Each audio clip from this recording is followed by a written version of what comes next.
Hey everybody, I'm here today to show you and tell you how to check your voicemail on a Vtech cordless phone. This will be a full tutorial, so let's get right into the video. Now, it all depends on what Vtech cordless phone you have and if it is even equipped with voicemail. So basically, I'm going to give you 3 different variations of how to check your voicemail, and you can see which one will work for your specific Vtech phone, because I've seen it work in 3 different ways with different Vtech phones. So it depends on which phone you have. Let's get right into the video. If you have a voicemail icon over here on the 1 button, okay, you're going to just press and hold down on the 1. And it will automatically dial your voicemail line, okay?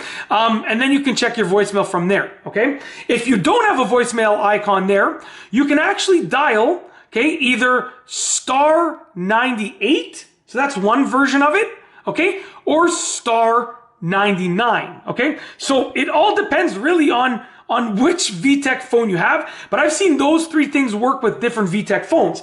And then you're probably going to be prompted to enter a passcode for your voicemail, so hopefully you've set that up. If not, you should set that up. Now, in addition, you can actually clear your voicemail, and I'll show you how to do that. So what you're going to do is go into the menu, and we're going to go into settings over here. Let's bring it a little bit closer. Select settings, okay?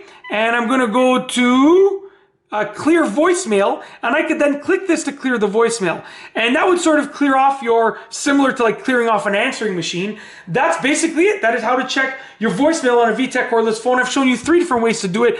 Try it out and see which one works for you. Either hold down the 1 button, there's a voicemail icon right there, or do do star 98, that's another version, or star 99, that's another version. You're going to dial either of those. That's it. If you like this video, please be sure to give it a thumbs up. Let me know what you think down below as a comment, and of course be sure to subscribe for more great videos just like this one.